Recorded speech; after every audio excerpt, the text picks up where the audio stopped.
Abram suas Bíblias em Ezequiel 37, por favor. Enquanto vocês abrem o texto, quero saudar de forma especial. Eu já abri esse culto saudando a todos os presentes, mas agora saudar de forma especial as nossas irmãs, por ocasião do Dia Internacional das Mulheres. Se Jesus não voltar, será comemorado amanhã, mas o culto mais próximo da data é o de hoje. Então queremos saudar as nossas irmãs, aquelas que têm sido diligentes aí no trabalho do Senhor, bem como nas suas demais atividades, em casa, no trabalho secular, na família, aquelas que são mães, aquelas que são esposas também. Deus abençoe os desafios que Deus tem colocado em suas mãos. E como ministras do Senhor nesse lugar, eu quero também incentivá-las a manterem-se fiéis ao Senhor, permitindo que Deus as use com poder e com graça. Essa é a melhor forma de nós homenagearmos o Senhor por aquilo que Ele tem feito nas nossas vidas. Ezequiel capítulo 37, eu vou ler junto com vocês até o versículo 14. Ezequiel capítulo 37, versículos de 1 a 14. Quem encontrou o texto, diga: achei.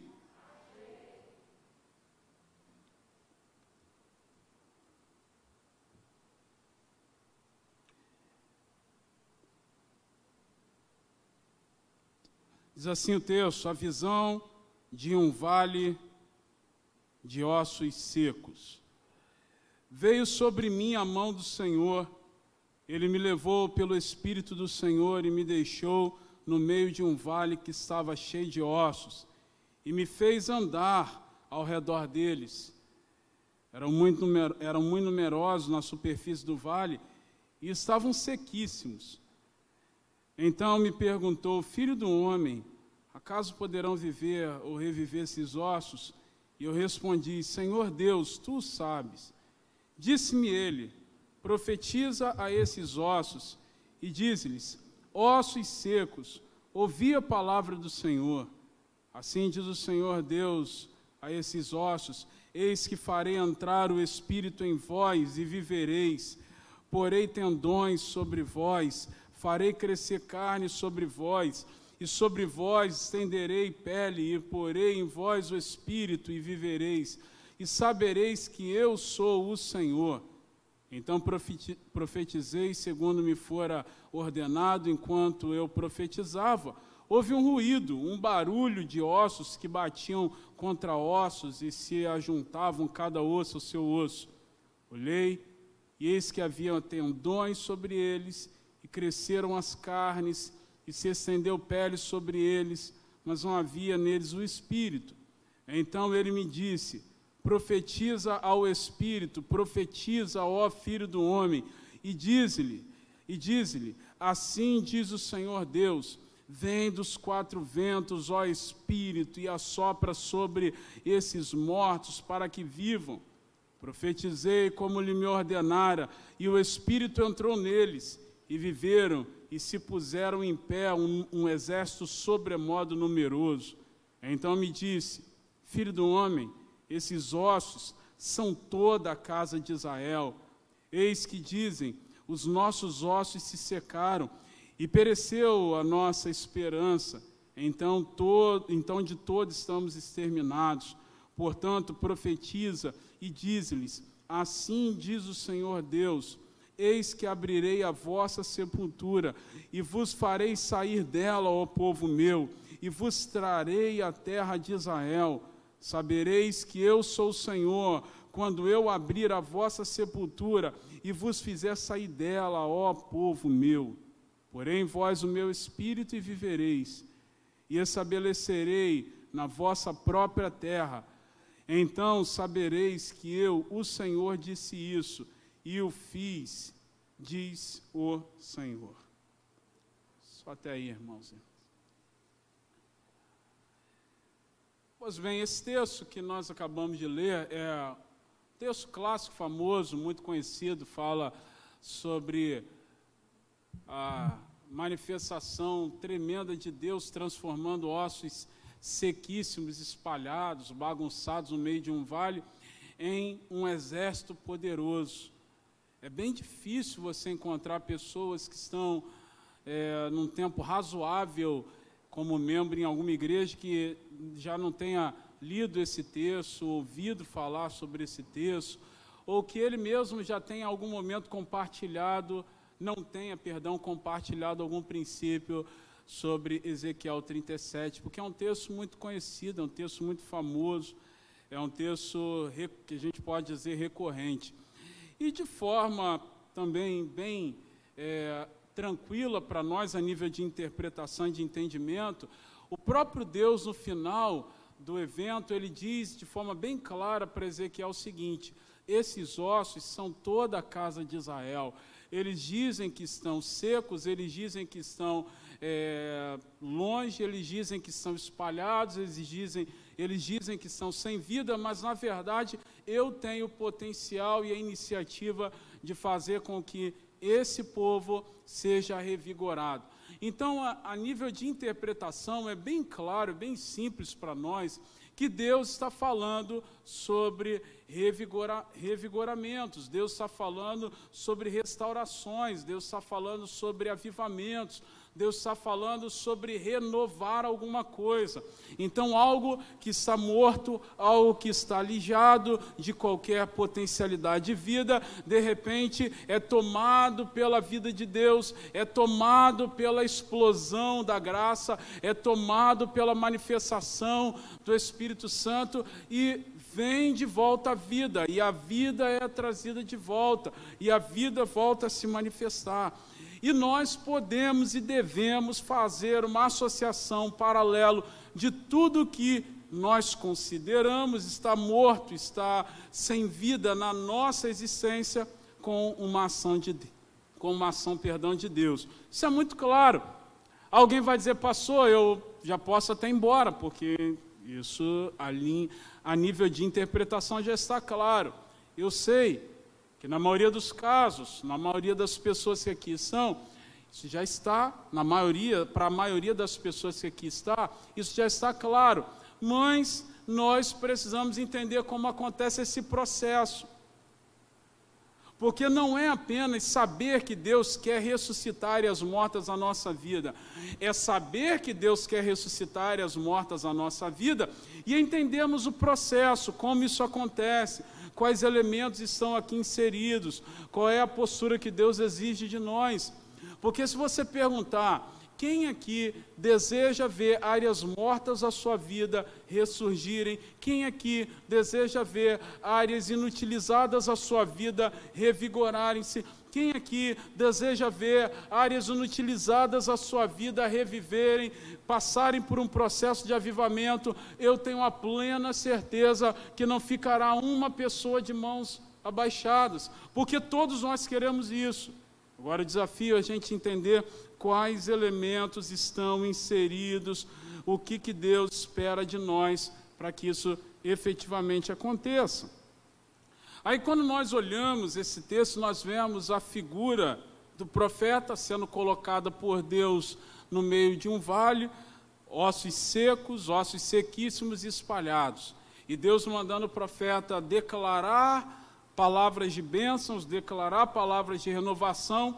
Os ossos começam a se juntar uns aos outros, há um rebuliço, porque você está dentro de um vale, ossos secos batendo uns nos outros, então forma um ruído enorme, a própria acústica do ambiente proporciona isso, e no final das contas, aqueles que eram ossos sequíssimos são transformados em pessoas que formam um exército muito numeroso e poderoso.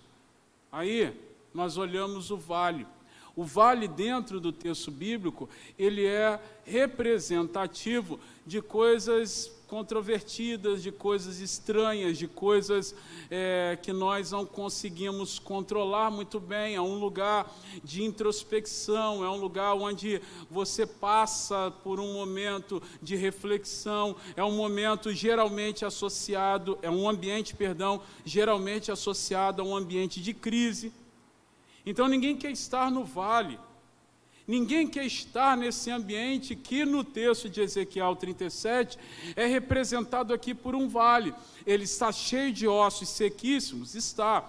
Mas antes da gente falar que ele estava cheio de ossos secos, você precisa entender que nós estamos falando de um vale, de um lugar que ninguém quer estar, de um lugar que a sua própria geografia já induz uma depressão, porque o vale geograficamente é uma depressão, ele é uma depressão, ele é geograficamente um lugar deprimido, porque ele já é uma depressão, geograficamente falando.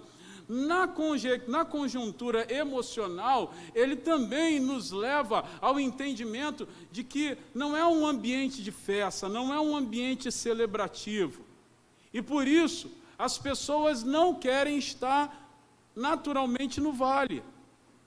Se você me perguntar, pastor, você quer estar no vale? Eu vou te falar, não, o vale não é um lugar aprazível assim, tão bacana assim. Você quer estar no monte, na montanha, que é símbolo da celebração, da festividade.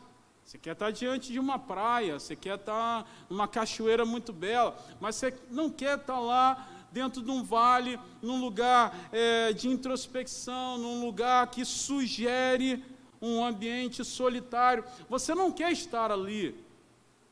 Mas nesse ambiente do vale, as reflexões e inspirações de um avivamento estão ali contidas. Porque todo o avivamento, porque toda grande ação de Deus na história sempre teve como pano de fundo um ambiente de crise.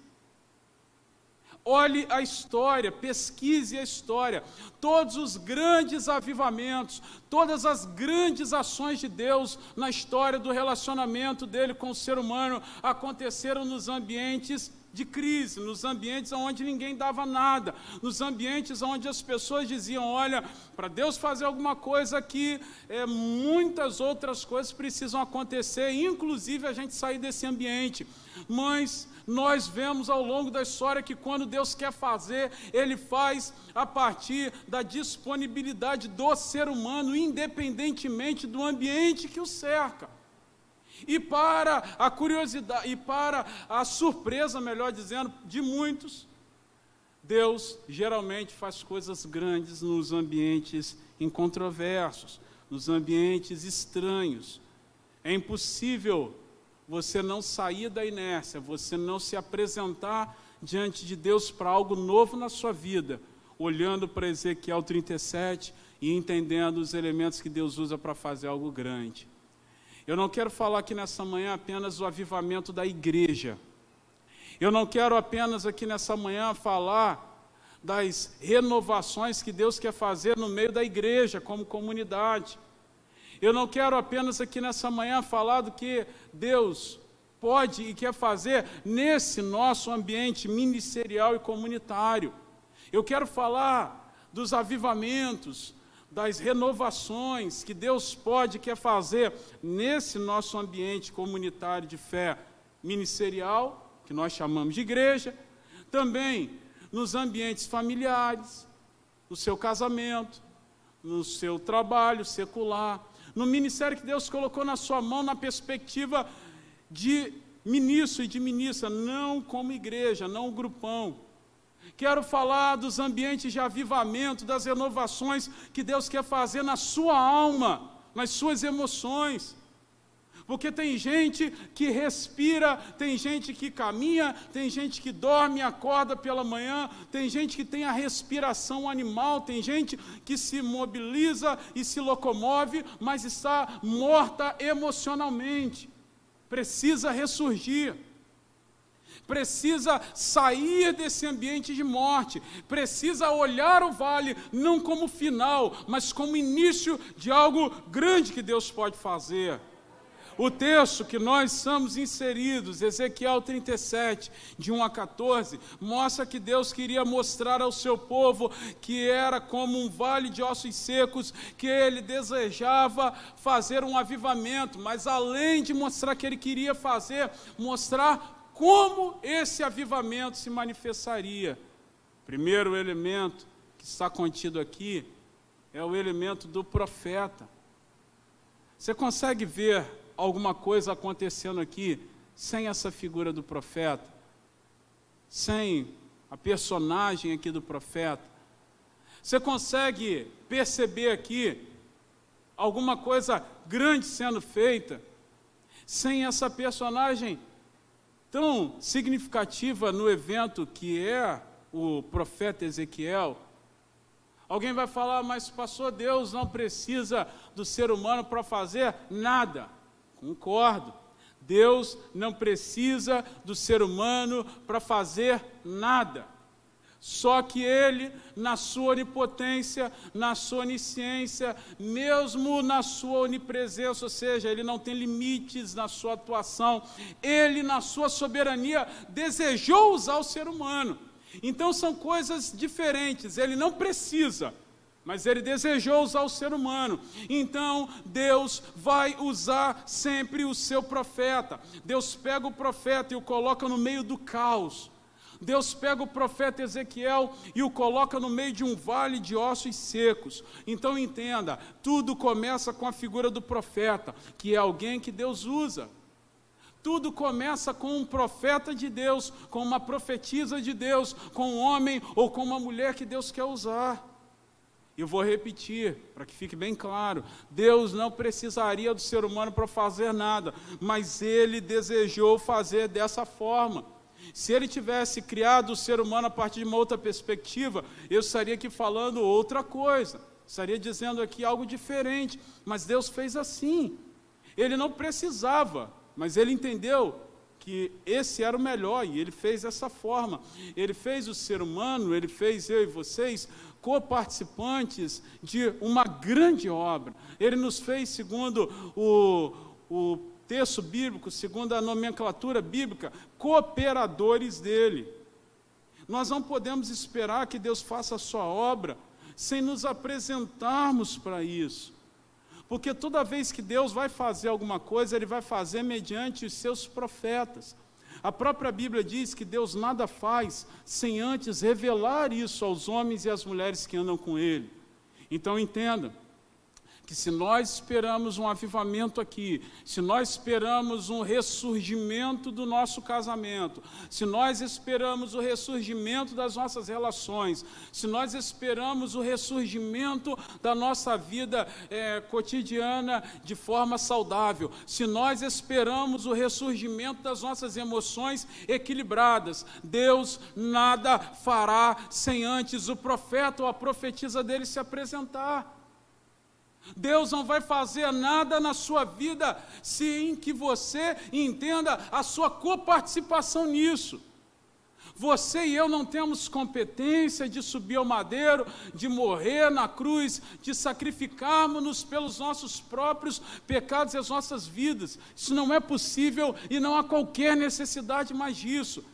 Mas na manifestação cotidiana da ação dEle, no revigorar das ações dEle na nossa vida, Deus vai usar a tua vida e a minha vida para isso. Ele vai esperar um posicionamento meu e um posicionamento seu para isso. Vou repetir, Deus não precisaria do ser humano para fazer nada, mas Ele, na sua soberania, entendeu que esse era o melhor. Olhe para a história do ser humano no seu relacionamento com Deus. Deus nunca fez algo tremendo sem usar o ser humano para isso. Ele sempre vai usar o ser humano como seu instrumento. Aqui, no avivamento do povo de Israel, Deus usou o profeta Ezequiel. Na igreja metodista da Taquara, nesse tempo, no ano de 2021, Deus vai usar a minha vida e Deus vai usar a sua vida. Agora pegue esse princípio e coloque, o insira dentro dos diversos desafios da sua vida. Nos diversos desafios de revigoramento, ou de avivamento, ou de levante, nas áreas diversas da sua vida, coloque aí esse princípio. Deus vai fazer alguma coisa através dos profetas. E quem é o profeta? E quem é profetiza? Sou eu. Diga isso nessa manhã de uma forma enfática e definitiva. Você é o profeta, você é a profetisa que Deus vai usar. Mas sabe por que é muito conveniente a gente ficar de braços cruzados na esquina, esperando vir um movimento que nos arraste, sem que a gente se apresente? Porque toda vez que Deus vai usar alguém, Deus exige dessas pessoas alguns princípios e iniciativas. Deus vai exigir que esse profeta sempre tenha a visão clara das coisas. Veja o caso do profeta Ezequiel. Deus pegou o profeta, o colocou no meio do vale dos ossos secos, e Deus perguntou a ele o que ele estava vendo. O que você está vendo? E é por isso que tem muita gente, vou repetir a expressão que eu usei há alguns segundos, de braços cruzados na esquina, esperando um vento ou um movimento que os arraste.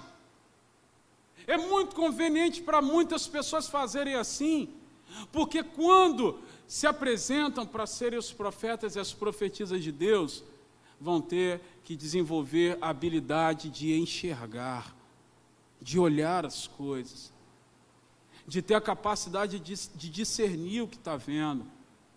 E esse é o grande entrave para muitas pessoas. Porque quando eu falo, olha, Deus vai usar você, Deus quer te usar como profeta, você levanta as mãos e diz, aleluia, é isso aí mesmo que eu quero. Só que não é de forma tão simplória assim. Deus espera que os seus profetas tenham a capacidade de enxergar as coisas. Tanto é que Deus pega o profeta e pergunta a ele, o que você está vendo? O que você tem capacidade de enxergar diante do que você tem aos seus olhos? O que está diante dos seus olhos? E na nossa preguiça existencial, na nossa paralisação existencial, na nossa inércia existencial, tem muita gente que não quer enxergar, que não quer abrir os olhos para contemplar o que está diante de si. Porque é doloroso demais para muita gente ter que reconhecer que a sua vida hoje é um vale de ossos secos. Porque é doloroso e constrangedor demais para muitas pessoas reconhecerem que algumas áreas das suas vidas são a manifestação clara e evidente de um vale de ossos secos. É constrangedor ter que reconhecer, por exemplo, que as suas relações humanas, as suas relações de família, de casamento, as suas relações no trabalho, na igreja, são vales de ossos secos. É constrangedor demais, é perturbador demais para algumas pessoas reconhecerem que a vida espiritual é um vale de ossos secos. É perturbador demais para algumas pessoas reconhecerem que os seus projetos de vida são como vales de ossos secos. Elas nadam e sempre morrem, como diz a expressão popular, na praia. Não desenvolve nada, não avança nada. É constrangedor demais para alguns profetas terem que abrir os olhos e reconhecerem que as suas emoções são deterioradas, que elas começam e não terminam as coisas, que basta uma palavra meio que enviesada de alguém e ela já se machuca daqui, ela já se trava, ela já se fecha, ela já se anula. É constrangedor demais para muitas pessoas, para muitos profetas terem que reconhecer que não são estáveis, que são instáveis, que oscilam. É constrangedor demais saber que você está empurrando esse projeto de vida, esse projeto que você chama vida, de uma forma muito renhida, muito dificultosamente falando. Você vai empurrando com todas as forças e você já está cansado. É muito constrangedor para algumas pessoas reconhecerem que diversas áreas da vida são como um vale de ossos secos. E é por isso que é muito mais fácil, vou repetir pela terceira vez a figura que eu crio, é muito mais fácil ficar de braços cruzados na esquina, esperando um vento as empurrar e as movimentar para alguma coisa. Porque se apresentar como profeta é, ao mesmo tempo, se apresentar para enxergar a realidade, para definir o que é e o que não é, para definir quais são os panoramas que estão à sua frente, para definir quais são as perspectivas corretas. E a perspectiva é a parte do desenho que define que o objeto que se está posto, ele é observado sempre a partir da lógica de quem observa, a partir do posicionamento de quem observa. Você é o observador desse objeto. Você precisa observar adequadamente. Você precisa saber fazer as análises corretas da sua vida. O profeta e a profetisa de Deus são aqueles que têm a capacidade e a coragem de dizerem para Deus e para si mesmos o que estão enxergando, sem mentiras, sem dissimulação, sem enganos, abrindo mão de qualquer constrangimento. A minha vida é um vale de ossos secos nessa área. E todos aqueles que tiveram a capacidade de enxergar e a coragem de admitirem isso para Deus, viveram avivamentos. Olhe para a história. Não aconteceu avivamento sem que o profeta que Deus usou para o avivamento reconhecesse qual era o vale de ossos secos. Para não ficar muito longe da gente, não longe a nível temporal, mas longe a nível de contexto denominacional, para não ficar muito longe da gente, vamos olhar o que aconteceu, que deu origem à igreja metodista.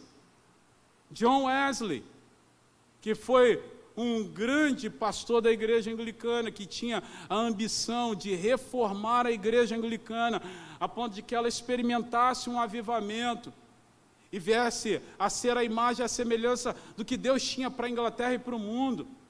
Ele começou a viver crises, ele era um profeta de Deus, e todo profeta precisa enxergar. Deus queria fazer algo novo na vida de Wesley, e ele tentou ficar ali, rodando para lá, tergiversando para cá, rodando para lá, girando em torno do seu próprio eixo, até que ele parou de ficar fugindo de Deus e resolveu dizer para Deus o que estava diante dele.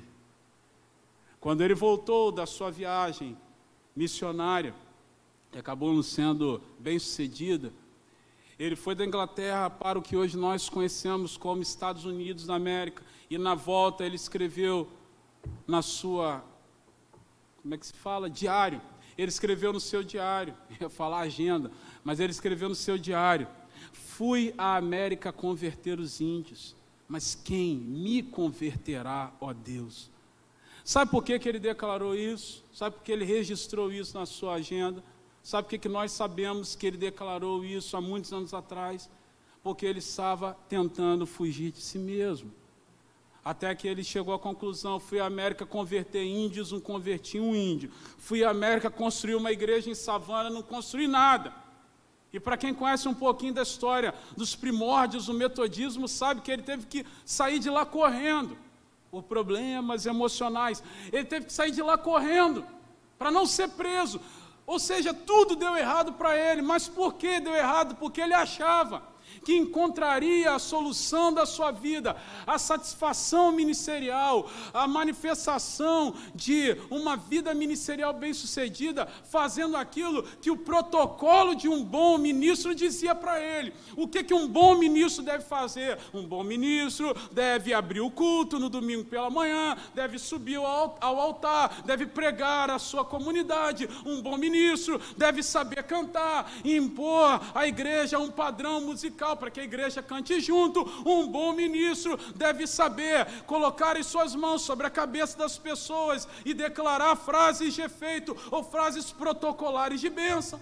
Ele estava seguindo a cartilha de um bom ministro, até que ele bateu de frente com o muro de concreto de Deus, e ele teve que reconhecer que os protocolos de um bom ministro não valiam, não surtiam qualquer efeito, quando ele deveria se apresentar diante de Deus, rasgando as vestes e declarando que a sua vida nada mais, nada menos era do que um vale de ossos secos. Eu fui à América converter os índios, mas quem me converterá, ó Deus?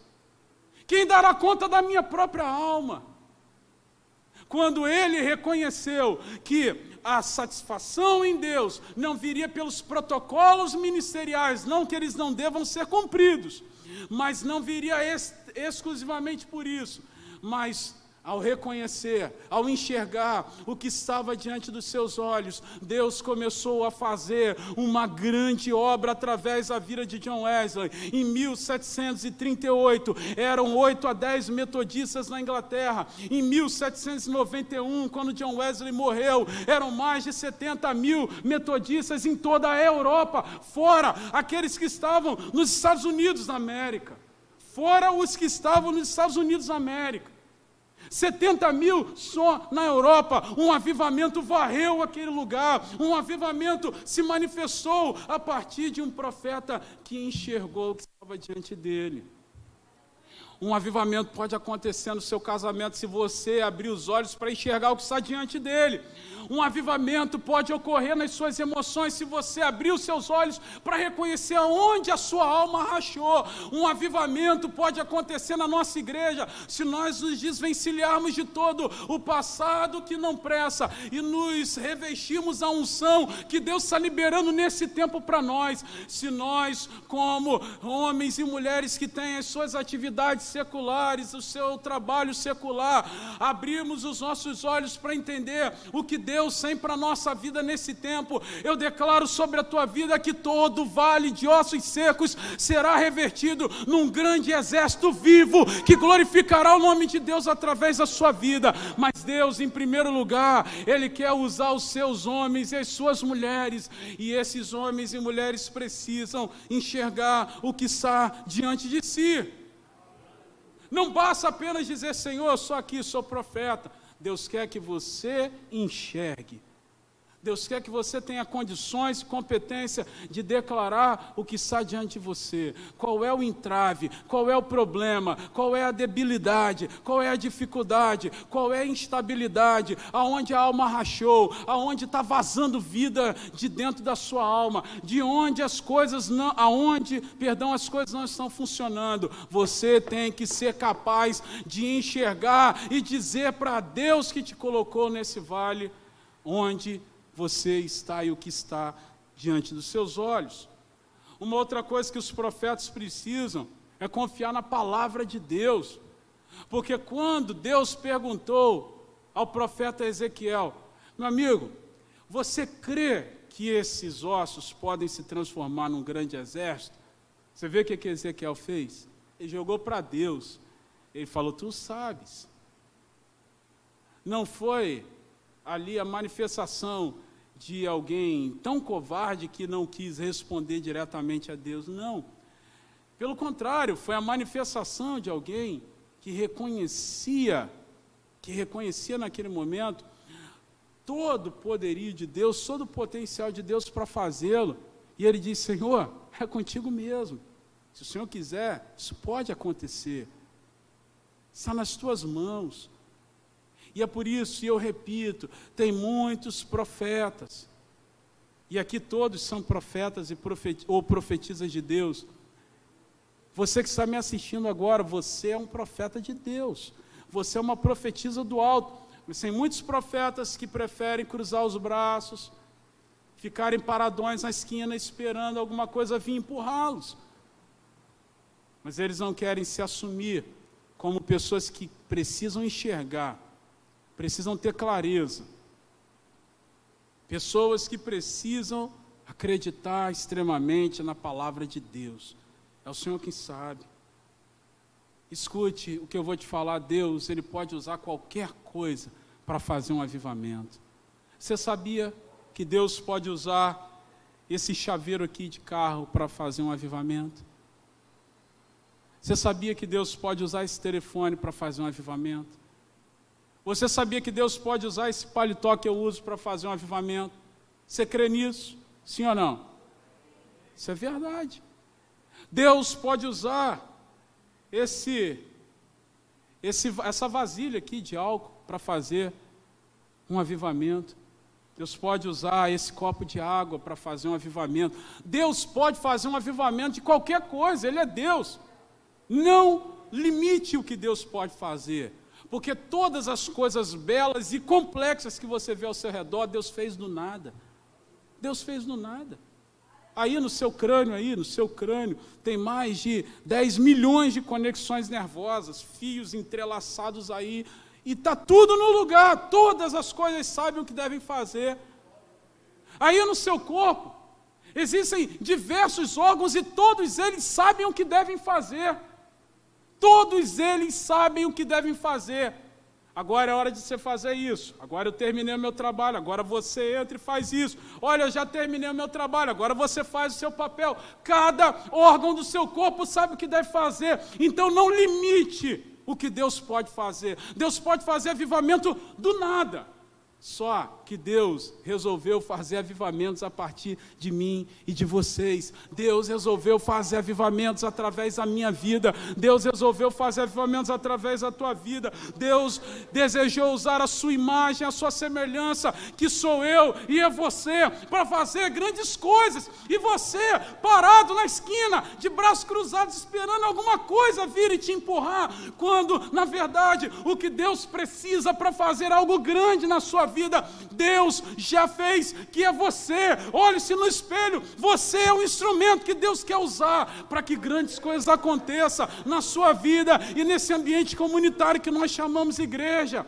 Deus usou a mula para falar com Balaão. Aí alguém vai falar, não, Deus usa a mula. Deus usou a mula porque muitas pessoas não leem o texto bíblico e não sabem que Deus só usou a mula porque Balaão ignorou vários sinais que Deus mandou antes. Aí como ele ignorou vários sinais que Deus tinha mandado antes, Deus então usou a mula. Tem gente que fala assim, não, Deus vai usar as pedras para clamar, e não, a Bíblia nem fala isso. A Bíblia diz que se nós formos totalmente nulos na ação daquilo que Deus quer fazer na nossa vida, as pedras não fariam, mas as pedras clamariam pela ação de Deus. Só que as pedras só vão clamar pela ação de Deus se você se calar. A mula só falou com Balaão porque ele não quis ouvir Deus falando com ele de outras formas. As pedras só vão clamar se você e eu nos calarmos. Ou seja, não tem essa de mula, não tem essa de pedra. Deus quer usar é você, Deus quer usar é a mim. Só que os profetas precisam ter clareza para enxergar e honestidade para dizer, eu estou vendo isso. E os profetas precisam também, os profetisas, precisam também colocar diante de Deus toda a sua confiança. Senhor, tu sabes, é contigo mesmo, o Senhor pode fazer. Uma outra coisa que está claro aqui nesse texto, nos versículos 4 e 7, não vou ler para a gente ganhar tempo, mas são claros aqui, é que o profeta Ezequiel, ele não começou a agir do nada. Ele não começou a agir das suas próprias intenções. Ele não começou a fazer simplesmente o que deu na sua cabeça. A Bíblia diz que Deus colocou no meio do vale dos ossos secos e determinou ele o seguinte, profetiza.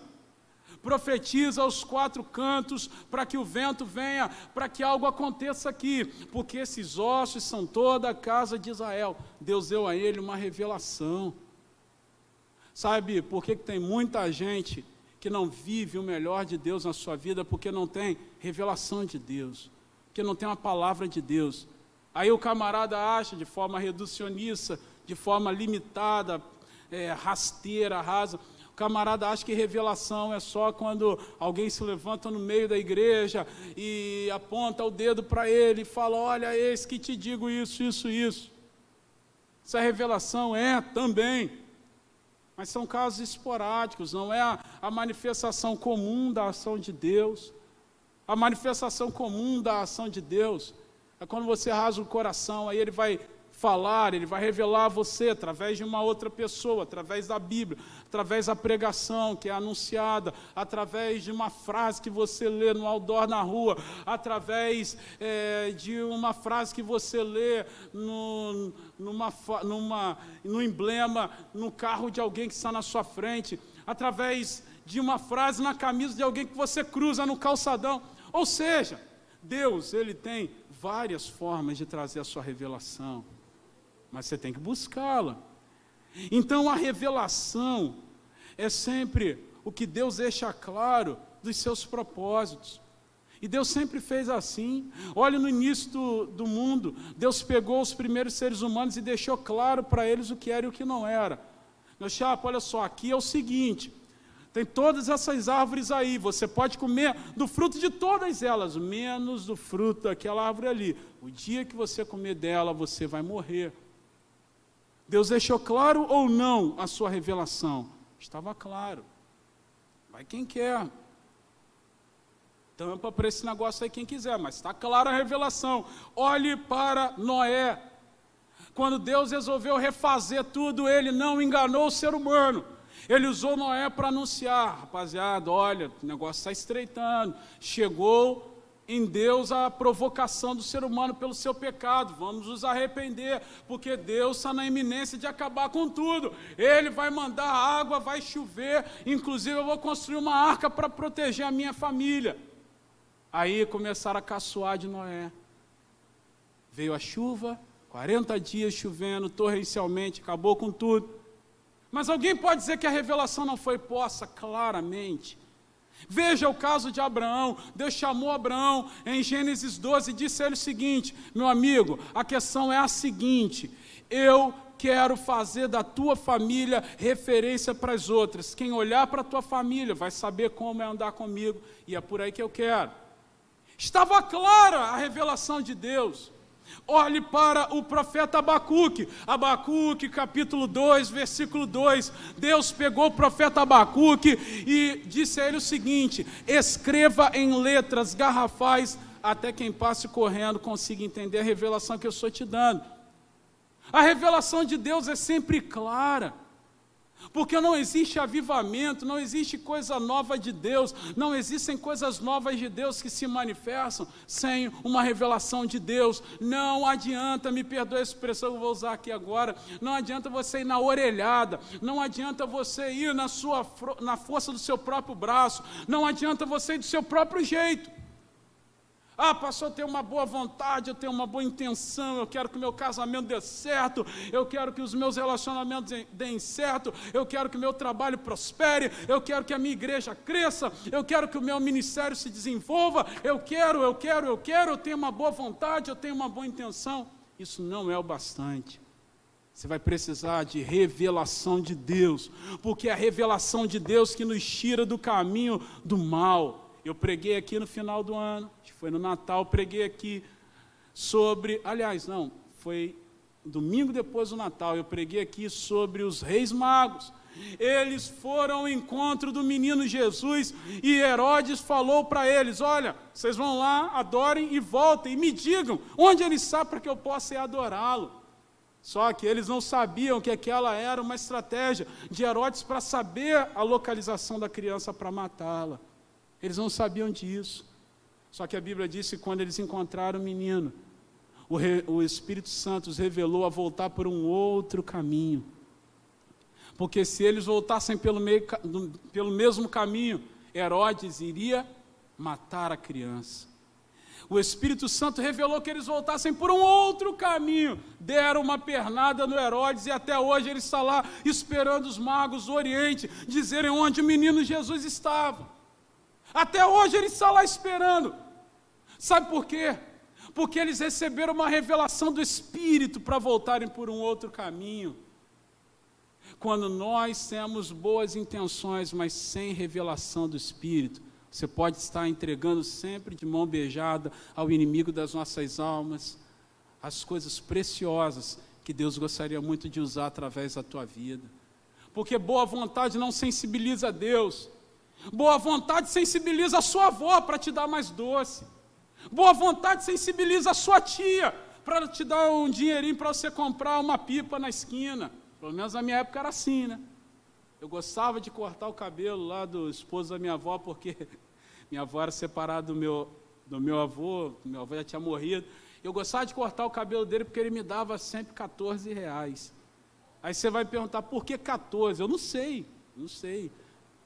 Quando eu morrer, a gente se encontrar no céu, eu perguntar a ele, por que o senhor me dava R$14? Ele só me dava 14, ele não me dava 15, 10, 13, me dava 14. E com aqueles R$14 eu fazia a festa. Eu ia na esquina, comprava bola de gude, eu ia lá e comprava pipa. Eu dava o meu jeito com aqueles 14 reais.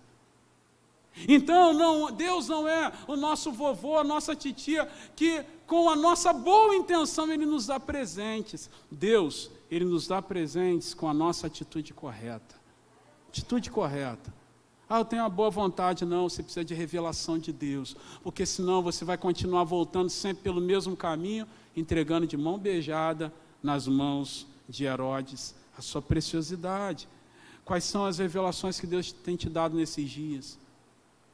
O que hoje está aí queimando no seu peito como uma intenção de Deus para você? Vou repetir a pergunta, não levante a mão, não diga eu, nada. Responda para si mesmo. Agora, nesse 7 de março de 2021, o que é muito forte dentro da sua alma como revelação de Deus? O que você está perseguindo fazer? Essa é uma pergunta constrangedora, sabe por quê? Porque é bem provável que muitas pessoas aqui que estejam me ouvindo não têm clareza de uma revelação de Deus. Elas vão dizer assim: não, pastor, eu gostei muito do que a pastora Eliane pregou domingo passado. Eu gostei muito do que aquele pregador falou aqui há 10 anos atrás. Eu não estou dizendo de algo que te edificou pontualmente, que compõe o muro de edificação da tua vida. Eu estou perguntando qual é a palavra de Deus que faz você acordar e dormir todo dia pensando nela. Eu estou te perguntando o que faz você convergir todos os esforços da sua vida para aquele ponto que Deus está te revelando. Eu estou perguntando isso. Não tem essa revelação, então você não está pronto para um avivamento ainda. Não tem isso. Então você não pode reclamar dos frutos que você tem colhido na sua vida. Não tem essa revelação, então você não pode esperar nada diferente apenas de frutos advindos da força do seu próprio braço, das empreitadas que você tem entrado. E a força do nosso próprio braço é aquilo que a gente já sabe. Um dia você está fortão, você tampa e ganha. Outro dia você perde. Outro dia você perde. É assim. É assim. É igual na escola. Quando você está lá na classe mais alta, você é que manda na escola, né? Você chega na quadra e fala: sai todo mundo e agora a gente vai jogar bola. É assim. Quando eu estava na 8ª série, eu era assim. Sai todo mundo da 5ª, 6ª, 7ª, sai que agora é a nossa vez de jogar. Aí quando eu passei de série, fui para o 1º ano do 2º grau, aí eu estava jogando bola e falaram: sai agora que é a nossa vez. Aí eu tive que dar a vez para a galera do 3º ano, do 2º. É assim a vida. Tem dia que você está fortão, é mais conveniente você vencer, no outro dia você perde. Agora, quando você tem revelação de Deus na sua vida, você sempre vai saber o que declarar e como se comportar. E Ezequiel recebeu uma revelação de Deus. E eu encerro rapidamente dizendo a você sobre uma outra coisa muito importante que está nesse texto. Nós vamos precisar de esperança. Nós vamos precisar de esperança. A esperança é algo muito importante, porque Deus disse para o profeta o seguinte: amigo, você está vendo esses ossos aí? São toda a casa de Israel. Toda a casa de Israel. Vocês dizem: Deus nos abandonou, Deus é isso, Deus é aquilo. Vocês são esses ossos. E assim, levantando esse exército, vocês saberão que eu sou o Senhor, quando eu vos abrir a vossa sepultura e vocês saírem dela, ó povo meu. Então, a primeira coisa, guarde isso: Deus quer usar profetas. E Deus quer usar você. Deus quer usar a mim.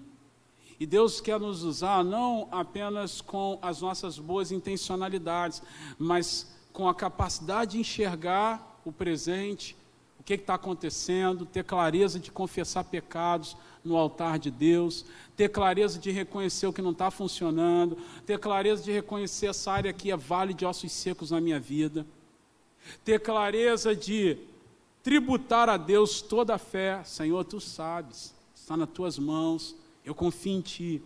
Segunda coisa, Deus para fazer algo tremendo na nossa vida, Ele vai nos revelar por onde que a gente deve ir, qual é a vontade dEle. E a gente vai precisar entender essa vontade, revelação. E por fim a gente vai precisar manifestar a esperança. Porque Deus estava ali produzindo esperança ao falar para o profeta: vocês são esses ossos, e eu vou fazer vocês saírem daqui. A esperança é o que nos traz a esse lugar, ou pelo menos deveria ser assim. A esperança é o que nos move a estarmos diante da presença de Deus todo dia, por sabermos que se alguma coisa vai acontecer de bom na nossa vida, virá das mãos dEle. A esperança é o que nos move a entrar na presença de Deus com ousadia e saber que Ele nos purificará, nos perdoará e nos colocará numa posição privilegiada, porque Ele tem a intenção de fazer. Entenda que o vale de ossos secos não era apenas um benefício para o povo de Israel, mas era também um benefício para o próprio Deus, porque Ele tinha intenção de fazer. Ele queria ser glorificado através da restauração do seu povo. Fazer algo tremendo na sua vida, no seu ministério, na sua família, na sua igreja, no seu trabalho secular, nas suas emoções, na sua saúde, é uma intenção sua, um benefício seu, sim, mas é também uma intenção e um benefício dado ao próprio Deus, porque Ele se vê glorificado quando algo tremendo dEle acontece na tua vida. Ele se vê servido quando a tua vida prospera. Ele se vê servido quando você avança. Ele se vê servido quando você faz algo bem sucedido. Ele, como um Deus muito satisfeito, olha para a sua vida e diz que você está nos seus caminhos. Lembre-se de Jesus, lembre-se de Jó. Quando Jesus foi ser batizado, a voz que veio do alto declarou: esse é o meu filho amado, em quem eu tenho alegria. Lembre-se de Jó, quando o diabo se apresentou diante de Deus ali misturado com os anjos, Deus perguntou a ele: você olhou o meu servo Jó? Você viu o meu servo Jó? E o diabo disse: vi, mas o Senhor dá tudo o que Ele quer também. O dia que o Senhor tirar o que Ele tem, certamente Ele vai blasfemar bem na sua frente. E Deus falou: eu sei o que Ele precisa, vai lá, toca no que Ele tem, não toque na sua alma. Mas Deus perguntou ao diabo: você viu meu servo Jó? Ou seja, Deus está nos contemplando como pais, como mães, satisfeitos, orgulhosos, porque Ele se alegra com a nossa prosperidade, Ele se alegra com o nosso avivamento, Ele se alegra quando Ele revitaliza uma área morta da nossa vida, Ele se alegra quando Ele vê o teu casamento restaurado, Ele se alegra quando Ele vê a sua saúde restaurada, Ele se alegra quando Ele vê o ministério e a tarefa ministerial que Ele colocou nas suas mãos, gerando muitos bons frutos. Mas para isso, os profetas têm que se levantar e declarar aos quatro cantos: vento que vem dos quatro cantos, sopra sobre esse lugar, levantai-vos. Vento que vem dos quatro cantos, sopra sobre esse lugar, levantai-vos. Vale de ossos secos, ouvi a palavra do Senhor, levantai-vos. O que nós precisamos no final dessa manhã é declarar profeticamente que cada área morta da nossa vida vai se levantar pelo poder do sangue de Jesus, porque há poder no sangue, porque há poder no sangue de Jesus, porque há poder no sangue de Jesus, porque você é um profeta de Deus, porque você é uma mulher tremenda de Deus, porque Deus pode até usar a mula, porque Deus pode até fazer algo suscitado pelo clamor das pedras, mas quem Deus quer usar mesmo não é a mula, não é a pedra. Deus quer usar você, Deus quer usar a minha vida. Levante-se como um profeta de Deus e comece a enxergar o que está na sua frente, mesmo que o que estiver diante de você seja algo muito caótico, seja algo muito feio e tenebroso. Declare diante do altar de Deus o que você vê, porque o Deus que te chama, Ele é poderoso para transformar cada panorama caótico da sua vida. Vale de ossos secos, ouvi a palavra do Senhor, levantai-vos. Coloque-se de pé agora e levante as suas mãos e comece a declarar sobre cada vale de ossos secos na sua vida, que eles vão se levantar, que eles vão se levantar, que eles vão se levantar. Qual é o vale de osso seco que está diante de você? O vale de osso seco diante de você é a sua família. Declare que ele vai se levantar. O seu vale de ossos secos são as suas emoções instáveis. Levanta a sua voz agora e declare que ele vai se levantar. Abra sua boca e declare sobre essa igreja também, que em cada área dessa igreja que for um vale de osso seco, vai se levantar um exército poderoso. Vai se levantar um exército poderoso. Quem aqui se reconhece como uma pessoa instável? Um dia quer, outro dia não quer. Um dia quer muito, outro dia quer pouco. Lá, levante-se nessa hora e declare para Deus que sobre a sua vida espiritual não haverá mais instabilidade, porque esse vale de ossos secos se levantará para a glória de Deus. Deus quer usar os seus profetas, Deus quer te dar uma revelação, e Deus quer gerar esperança nesse lugar. Deus quer gerar esperança, Deus quer gerar esperança, Deus quer gerar esperança. Vale de ossos secos, ouvi a palavra do Senhor. Onde são os profetas de Deus? Abra sua boca agora, os profetas, as profetisas de Deus agora. Você aí na sua casa, você agora no seu lar, em qualquer momento que você acessar esse vídeo, declare agora sobre cada vale na sua vida que vai se levantar um exército. Sobre cada ministério dessa igreja vai se levantar um exército. Sobre cada ministério dessa igreja vai se levantar um exército. E nós vamos terminar esse culto apresentando as nossas vidas, renovando a nossa vida no altar. A partir da ceia do Senhor, algo novo vai acontecer. Espírito Santo, vem Espírito, aleluia.